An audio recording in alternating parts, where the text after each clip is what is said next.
तो स्वागत है दोस्तों आपका परीक्षा कोचिंग सेंटर के यूट्यूब चैनल पर। आज की वीडियो में हम बात करेंगे प्रेजेंट परफेक्ट कंटिन्यूअस टेंस के बारे में।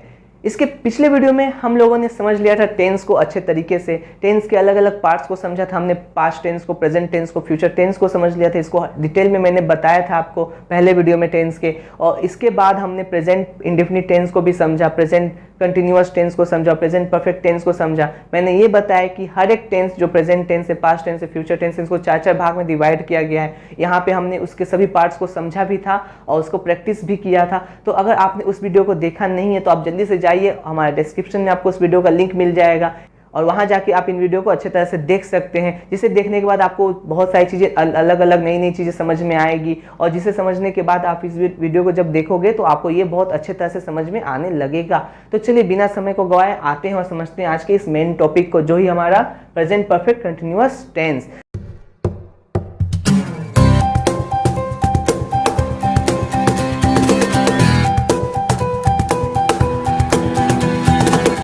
तो जो सबसे पहली बात यह है कि हमें प्रेजेंट परफेक्ट कंटिन्यूअस टेंस को पहचानना सीखना होगा। ये प्रेजेंट परफेक्ट कंटिन्यूअस टेंस कैसा दिखता है, ये कैसे बोला जाता है, अगर ये हम लोग जान जाएंगे तो ये जहाँ कहीं भी दिया जाए इसको हम लोग आराम से ट्रांसलेट कर पाएंगे। अगर ऐसा करेंगे तभी ये हो पाएगा, नहीं तो नहीं हो पाएगा। तो आपको बता दें इसका आइडेंटिफिकेशन के लिए, तो देखिए यहाँ पे दो चीज़ें सामने आ रही है, एक आ रहा है परफेक्ट और दूसरा आ रहा है कंटिन्यूअस। परफेक्ट को हमने जब समझा था तो उसमें मैंने आपको बताया था कि जब कोई काम प्रेजेंट में कंप्लीट हो चुका होता है तो उसको हम लोग कहते हैं प्रेजेंट परफेक्ट टेंस, यानी कि perfectly done, the work is perfectly done is called perfect. ठीक है, तो परफेक्ट कंटिन्यूअस, जो परफेक्ट कंटिन्यूअस टेंस हो गया, इसमें हमको एक कंटिन्यूअस चीज को समझना होगा। कंटिन्यूअस का मतलब क्या होता है? जारी रहने वाला, लगातार चलने वाला, जिसको हमने प्रेजेंट कंटिन्यूअस टेंस में समझ लिया अच्छे से। तो यहाँ पे देखिए दो चीजें समझ में आ रही, प्रेजेंट भी, यहाँ पे परफेक्ट भी चल रहा है और कंटिन्यूअस भी चल रहा है, यानी कि कोई समय जो है वो बहुत लंबे समय से चला आ रहा है और उसका कुछ हिस्सा कंप्लीट भी हो चुका है। यानी कि हमें क्या कहना होगा यहाँ पे, अगर इसका पहचान हमें कहीं मिलेगा तो कैसे पहचानेंगे उसको? हम उसको पहचानना होगा कि ये कोई काम है जो किसी समय से हो रहा है। क्या रहा है या रही है या रहे हैं, यानी कि कोई ऐसा काम जो किसी समय से रहा है, रही है या रहे हैं। ये अगर दो चीज होता है अगर किसी सेंटेंस में, तो इसका मतलब ये हुआ कि आपका जो मुलाकात है वो प्रेजेंट परफेक्ट कंटिन्यूअस टेंस से हो चुका है। यानी कि किसी सेंटेंस में अगर समय दिया रहे और उस समय से काम हो रहा है या काम वो कर रही है या काम वो कर रहे हैं, तो इस तरह से क्या हो जाएगा, हमारा जो सेंटेंस वो प्रेजेंट परफेक्ट कंटिन्यूअस टेंस में चला जाएगा। जैसे कि हम बोल सकते हैं कि राम 2 घंटे से किताब पढ़ रहा है, या सीता 2 घंटे से गाना गा रही है, वो 2 महीने से स्कूल जा रहा है। यहाँ पे हमने क्या देखा? यहाँ पे हमने एक समय को देखा। समय मतलब महीने के रूप में भी समय है, कुछ सालों के रूप में समय है, कुछ दशकों के रूप में समय है। तो ये सभी क्या है? ये सभी चीजें समय ही है। तो हमने यहाँ पे समय को समझ लिया। अब उस समय से वो क्या काम को कर रहा है, सब्जेक्ट काम को कर रही है, सब्जेक्ट काम को कर रहे हैं। अगर ऐसा चीज हो तो वो है हमारा present perfect continuous tense. Next हम लोग बात करेंगे इसके स्ट्रक्चर्स को, कि इसका स्ट्रक्चर क्या होता है। तो सबसे पहले बात करेंगे इसके अफर्मेटिव को। जैसा कि मैंने आपको पहले बता दिया था कि सेंटेंस जो होते हैं वो 4 तरह के होते हैं, अफर्मेटिव, इसके बाद नेगेटिव, इसके बाद इंट्रोगेटिव और लास्ट में आता है आपका इंट्रोनेगेटिव। तो हम लोग एक एक करके समझेंगे। पहले समझेंगे हम लोग अफर्मेटिव के स्ट्रक्चर को, देख लेते हैं इसको।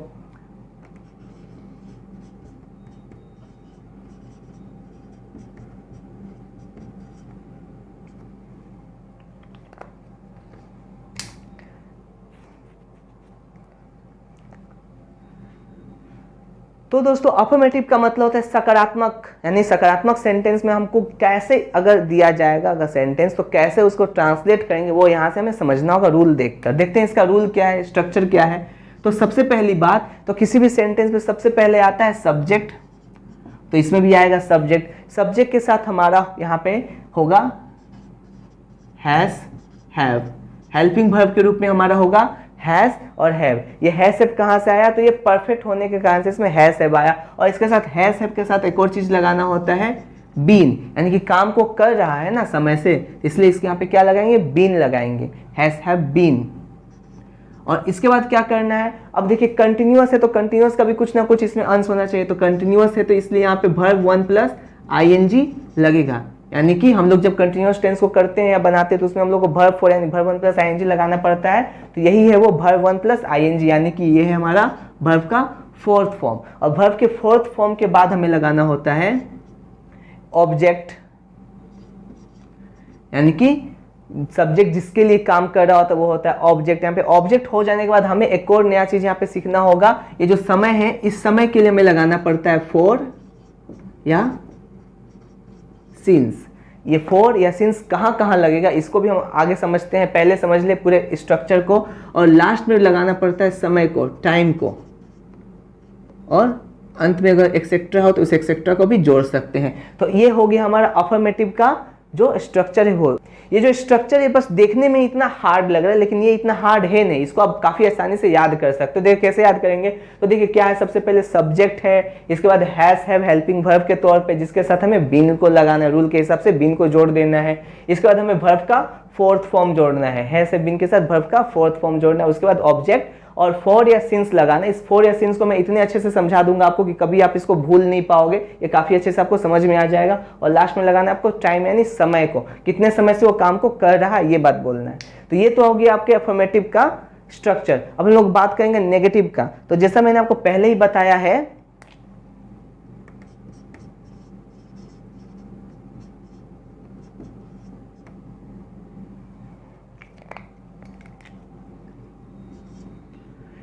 कि जब भी नेगेटिव का हम लोग स्ट्रक्चर से चेंज करेंगे, नेगेटिव में हम बदलते हैं किसी सेंटेंस को, तो हमें ज्यादा कुछ नहीं, बस हमें हेल्पिंग वर्ब के साथ नोट को लगा देना होता है। नोट लगाने से जो सेंटेंस है वो नेगेटिव में बदल जाता है। तो देखिए यहाँ पे हैज हैव के साथ तो बीन है, नोट कहाँ लगाएंगे, तो ये बात आपको जानना होगा कि हैज हैव के बाद ही नोट लगेगा, बीन उसके बाद लगेगा, यानी हैज नॉट, हैव नॉट, फिर बीन लगेगा।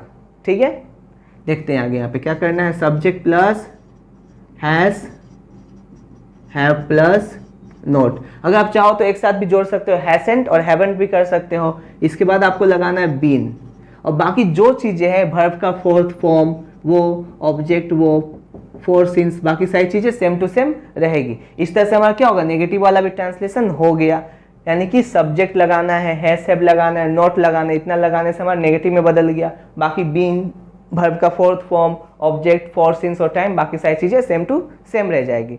नेक्स्ट हम लोग देखेंगे इंट्रोगेटिव, यानी कि क्वेश्चन वाला।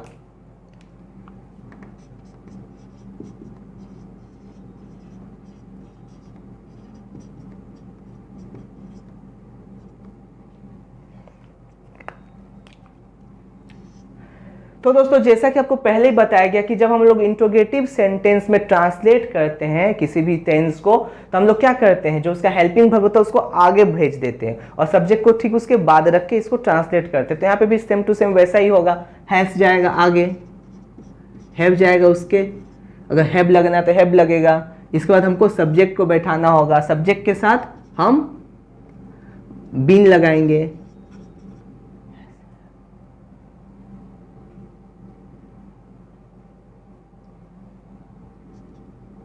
इसके बाद वर्ब का फोर्थ फॉर्म, और बाकी सारी चीजें जो जैसी थी वैसी ही रहेगी, बस लास्ट में एक क्वेश्चन मार्क को ऐड कर देना है। अगर ऐसा करते हैं तो हमारा जो सेंटेंस वो इंट्रोगेटिव में ट्रांसलेट हो जाएगा।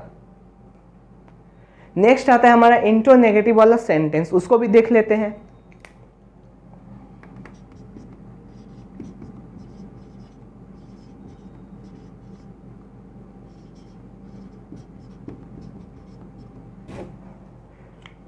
तो दोस्तों सेम टू सेम जैसा इंट्रोगेटिव था उसे इंट्रोनेगेटिव को भी बनाना है। हमें क्या करेंगे यहाँ पे सबसे पहले हैज, हैव, इन दोनों चीजों को चुन के बाहर निकाल लेंगे।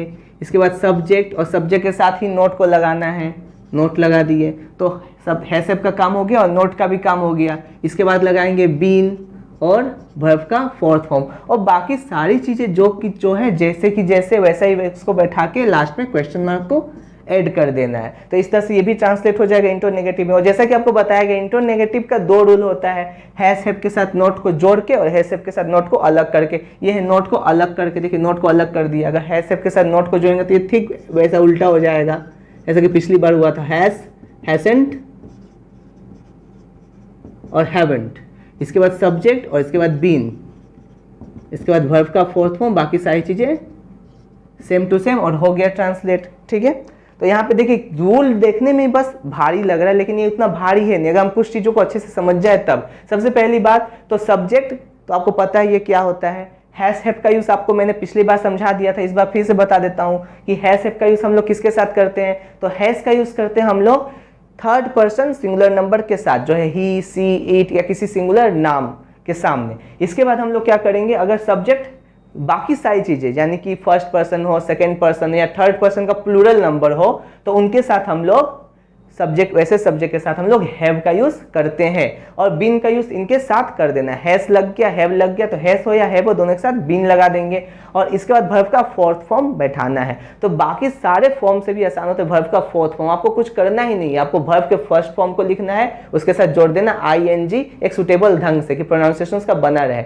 इस हिसाब से आपको आईएनजी जोड़ देना है। फोर्थ फॉर्म के बाद आपको ऑब्जेक्ट का यूज करना है। ऑब्जेक्ट क्या होता है, तो सब्जेक्ट द्वारा किया गया काम या सब्जेक्ट जिसके लिए काम करता है वो हमारा ऑब्जेक्ट होता है। तो ऑब्जेक्ट को भी पहचानना आसान है, आप आसानी से पहचान लेंगे, और पहचानने के बाद आपको वहां पे ऑब्जेक्ट बैठा देना है। और उसके बाद आता है फोर सिंस की बात, जिसको मैं पहली बार बताने जा रहा हूँ। फोर सिंस मैंने आपको बताया नहीं अभी टेंस में, मैं आपको बता दूं कि फोर का यूज कहाँ करेंगे और सिंस का यूज कहाँ करेंगे। तो देखिए यहाँ पे फोर का यूज कहाँ करते हैं, यूज ऑफ फोर।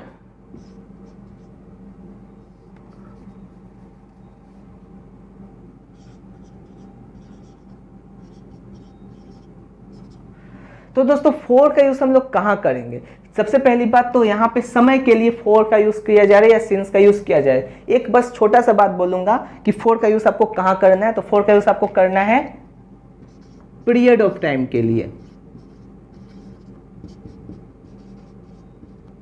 आपको फोर का यूज करना है पीरियड ऑफ टाइम के लिए। अगर ऐसे समझ में नहीं आ रहा है तो चलिए हम और इसको आसान कर देते हैं।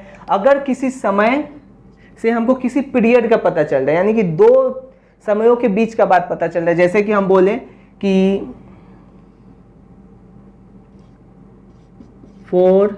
2 hours, 2 घंटों से, तो वो जो काम कर रहा है ये 2 घंटों से ही कर रहा है, यानी या तो 2 घंटों में ही कर रहा है लेकिन 2 घंटे से बाहर नहीं जा रहा है। यहाँ पे क्या हो गया, 2 घंटों से, 2 hours। या अगर हम बोले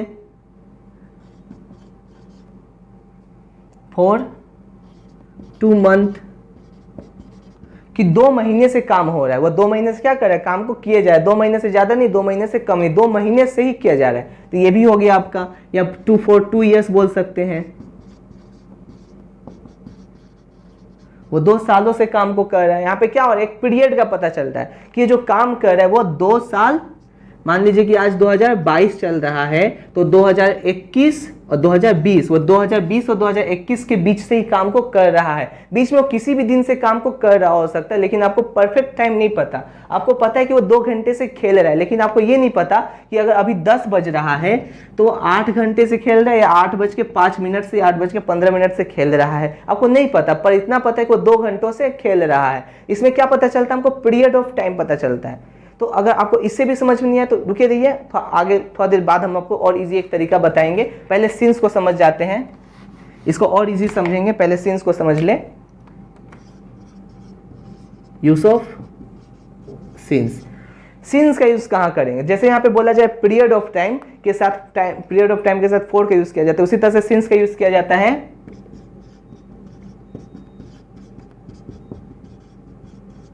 पॉइंट ऑफ टाइम के साथ। समय के पॉइंट, निश्चित बिंदु के साथ हम लोग सिंस का यूज करते हैं, यानी कि ऐसा समय जिससे हमको एग्जैक्ट टाइम का पता चले। जैसे कि यहाँ पे अगर बोला जाए 2 घंटे से, यानी कि आपको पता हो फॉर सिंस, आपको पक्का पता है कि वो 8 बजे से ही खेल रहा है, तो आप बोलोगे सिंस 8 o'clock। आपको एक पॉइंट ऑफ टाइम पता है, 8 बजे का टाइम आपको पॉइंट के रूप में पता है। अगर आप बोला जाए कि वो 2 महीने से काम करे, 2 महीने से काम करते हैं, यहाँ पे 2 महीने लिखा गया, लेकिन आपको पता है कि वो जनवरी से काम कर रहा है, यानी कि आप बोलोगे सिंस जनवरी। आपको यहाँ बोला जा रहा है कि वो 2 साल से काम करे, क्योंकि यहाँ पे समय पूरा निर्दिष्ट रूप से पता नहीं है, वो एक पीरियड ऑफ टाइम बता रहा है, लेकिन आपको पक्का पता है कि वो 1997 से काम करे, तो आप बोलोगे सिंस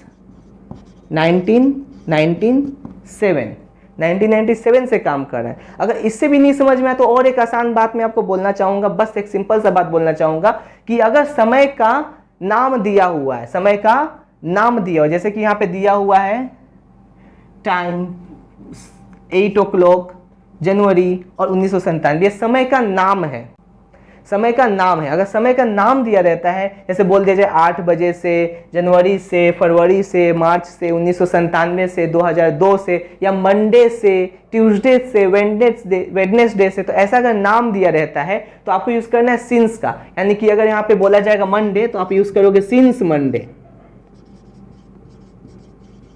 और आप इस बात को कहीं नोट कर लीजिए अच्छे से, क्योंकि ये जो मैं आपको बताने जा रहा हूँ ये कहीं आपको नहीं मिलेगा, ये सिर्फ मिलेगा आपको हमारे ही चैनल पे।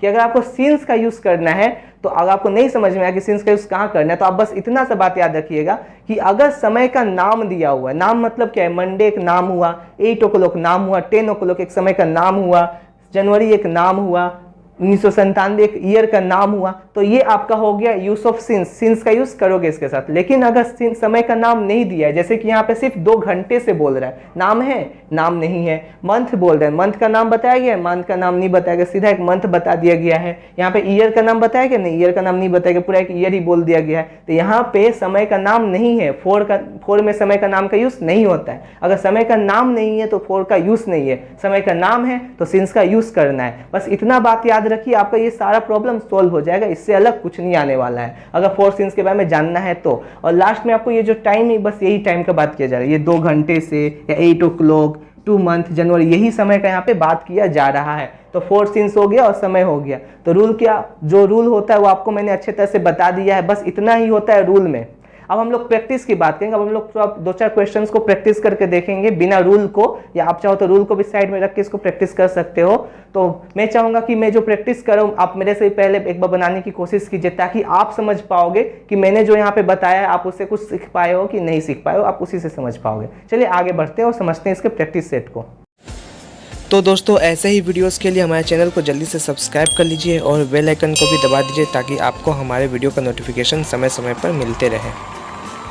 तो दोस्तों, अब हम लोग प्रेजेंट परफेक्ट कंटिन्यूअस टेंस को अच्छे तरह से प्रैक्टिस कर लेते हैं। प्रैक्टिस करने के बाद ये आपको और अच्छे तरह से समझ में आ जाएगा। तो चलिए शुरू करते हैं इसके प्रैक्टिस सेशन को। देखिए, सबसे पहले क्या बोला गया है कि पहचान क्या होनी चाहिए, समय से, रहा है, रही है, रहे हैं, बस यही 3 चीज़ों। तो देखिए यहाँ पे 2 बजे से बोला जा रहा है, साथ में वो रहा है भी बोला गया है, यानी कि वो समय यहाँ पे क्या है, लंबे समय से चला आ रहा है, यानी कि ये प्रेजेंट परफेक्ट कंटिन्यूअस टेंस है।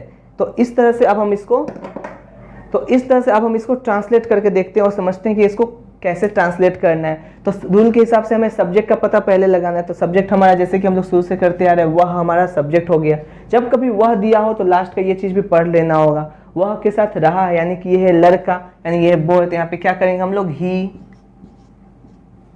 इसके बाद हैस लगाना है या हैव लगाना है। तो आप यहाँ पे देख सकते हैं, मैंने पिछले बार भी आपको बताया था, हैस का यूज किसके साथ करते हैं, 3rd पर्सन सिंगुलर नंबर के साथ। तो यहाँ पे हमें ही के साथ किसका यूज करना है, हैस का यूज करना है।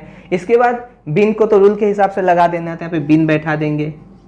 यहाँ तक हो गया ही हैज बिन। नेक्स्ट हमें वर्ब का 4th फॉर्म, तो वर्ब क्या है हमारा, खेलना, वर्ब का खेलना वर्ब है हमारा, तो वर्ब का 4th फॉर्म, खेलने का 4th फॉर्म हो जाएगा play plus ing, playing. He has been playing. Next है हमारा ऑब्जेक्ट, क्या, तो ऑब्जेक्ट यहाँ पे तो है ही नहीं, वो क्या खेल रहे हैं यहाँ पे तो है ही नहीं, तो ऑब्जेक्ट यहाँ पे लगाना भी नहीं है। अब इसके बाद हमें फोर या सिंस का यूज करना है। तो मैंने आपको पहले ही बताया था कि जब कभी समय का एक नाम हो, यानी कि समय का एक नाम दिया हो, 2 बजे, 3 बजे, सोमवार से, सुबह से, शाम से, ऐसा समय का नाम हो, तो उसके साथ हम लोग लगाते हैं सिंस का, और जिसके नाम नहीं होता उसके साथ लगाते हैं फोर को। तो यहाँ पे देखिए 2 बजे से बोला जाए कि समय का कोई यहाँ पे नाम है, सिंस 2 o'clock हम यहाँ पे बोल सकते हैं। तो देखिए यहाँ पे करेंगे हम सिंस 2 o'clock, यानी 2 बजे से। 2 बजे क्या है, एक नाम है, जब ये नाम दिया रहेगा तो सिंस का यूज करेंगे। तो देख कितना आसान है, देखिए यहाँ पे ही has been playing since 2 o'clock, यहाँ पे हमारा सेंटेंस ट्रांसलेट हो चुका है। अगर वो कुछ खेल रहा होता है जैसे कि फुटबॉल, क्रिकेट, तो उसको हम लोग इसके पहले बैठाएंगे, बोलते हैं हम लोग क्या, he has been playing cricket since 2 o'clock, या he has been playing football since 2 o'clock, ऐसा हम लोग कह सकते थे अगर सेंटेंस ऐसा होता। वह 2 घंटे से क्रिकेट खेल रहा है, अगर सेंटेंस ऐसा होता तो। नेक्स्ट, सीता सुबह से तुम्हारा इंतजार कर रही है। तो देखिए हमारा सब्जेक्ट यहाँ पे क्या है, सीता है, तो सबसे पहले यहाँ पे लगाएंगे सीता को, तो हो गया सीता, सीता। नेक्स्ट, सीता के साथ हैस या हैव दोनों में से किसका यूज़ करेंगे? हम लोग यूज़ करेंगे हैस का। हैस के साथ किसका यूज़ करना है? तो यूज़ करना है बीन का। सीता क्या कर रही है? तो इंतजार कर रही है। इंतजार क्या है? काम करना हो गया, वर्ब हो गया, तो वर्ब का फोर्थ फॉर्म यानी क्या हो जाएगा? इंतजार करने को वेट बोलते हैं, और वेट के साथ ing, waiting. Sita has been waiting. Waiting क्या? किसका वेटिंग करे? तुम्हारा वेटिंग करे। यहाँ पे तुम्हारा को हम लोग बोलेंगे फॉर मी या फॉर यू। फॉर यू, वो तुम्हारा वेटिंग कर रही है, यानी कि for you, waiting for you, तुम्हारे लिए वेटिंग कर रही है। कब से कर रही है? तो यहाँ पे देखिए सुबह से लिखा गया, यानी कि समय का एक नाम है सुबह, यानी कि यहाँ पे क्या करेंगे? सिंस और मॉर्निंग। जैसे कि मैंने आपको पहले बताया था, मॉर्निंग क्या एक समय का नाम है, तो यहाँ पे मॉर्निंग से यानी सिंस मॉर्निंग पे यहाँ पे सेंटेंस खत्म हो जाता है। Sita has been waiting for you since morning. अगर नेगेटिव होता तो हैज के बाद नोट लगाते, यहाँ पे हो जाता सेंटेंस सीता सुबह से तुम्हारा इंतजार नहीं कर रही, यानी कि Sita has not been waiting for you since morning. अगर क्वेश्चन इंट्रोगेटिव होता तो ऐसे हो जाता, क्या सीता सुबह से तुम्हारा इंतजार कर रही है? तो यहाँ पे हो जाता हमारा has Sita been waiting for you since morning. ऐसे सेंटेंस हम लोग ट्रांसलेट करते हैं। तो उम्मीद करते हैं आपने यहाँ तक बातों को समझा, आशा करते हैं आपने बातों को यहाँ तक समझ लिया है। अब हम लोग नेक्स्ट सेंटेंस को समझते हैं। नेक्स्ट सेंटेंस में बोला जा रहा है वह 3 घंटे से अंग्रेजी पढ़ रही है। वह 3 घंटे से अंग्रेजी पढ़ रहे थे। यहाँ पे देखिए वह तो है, लेकिन साथ में यहाँ पे रही ही बोला जा रहा है। रही है मतलब क्या हो गया? वो सी है, ही नहीं है। यहाँ पे अक्सर बार बार बच्चे गलती कर बैठते हैं, वो ही कर देते, वह देखते ही बैठा देते। लेकिन आपको यहाँ पे देखना होगा रहा है, रही है या रहे हैं, क्या दिया हुआ? तो रही है यानी कि वो लड़की है। सी के साथ क्या लगाना है? तो हैज़ का यूज़ करते हैं हम लोग सी के साथ। सी हैज़, उसके साथ बीन का यूज़ करेंगे। सी हैज़ बीन क्या कर रही है? पढ़ रही है, यानी कि reading. She has been reading. Reading के बाद क्या पढ़ी? अंग्रेजी पढ़ी, यानी कि English. She has been reading English. कितने देर से, कितने समय से? तो 3 घंटों से। तो यहाँ पे हम लोग कह सकते हैं, 3 घंटे बोलने का मतलब क्या हो रहा है? यहाँ पे समय का कोई नाम नहीं है, तो यहाँ पे हम लोग बोलेंगे फॉर 3 आवर्स। तो इस तरह से हमने सेंटेंस को ट्रांसलेट कर लिया। उम्मीद है कि आपने भी अच्छे तरह से इसको समझ लिया है। उम्मीद है कि आपने भी इसको अच्छे तरह से समझ लिया। हम लोग नेक्स्ट देखते हैं सेंटेंस को। मोहन 2 महीने से तैर रहा है, यानी कि 2 महीने से वो लगातार काम को किया जाए। तो यहाँ पे इसको ट्रांसलेट कैसे करेंगे? तो सबसे पहले हम लिखेंगे, सब्जेक्ट का काम करेंगे मोहन। मोहन हमारे जैसे कि सब्जेक्ट है, तो सब्जेक्ट को पहले बैठा दिए मोहन। मोहन के साथ कुछ सोचना नहीं है, क्या लगता है? तो यहाँ पे हैस लगेगा, और हैस के साथ बिन का यूज कर देंगे। मोहन हैज बिन, और इसके बाद क्या करना है? वो काम क्या कर रहा है? तो तैर रहा है। तैरने का लिए हम क्या लिखेंगे? Swimming. Mohan has been swimming. अब कितने समय से? तो 2 महीने से। यहाँ पे क्या काम कर रहा है? वो ऑब्जेक्ट यहाँ पे है नहीं। मोहन हैज बिन स्विमिंग 2 महीने से, यानी कि समय का यहाँ पे नाम नहीं है, तो यहाँ पे भी हो जाएगा फॉर कितना? तो 2 मंथ।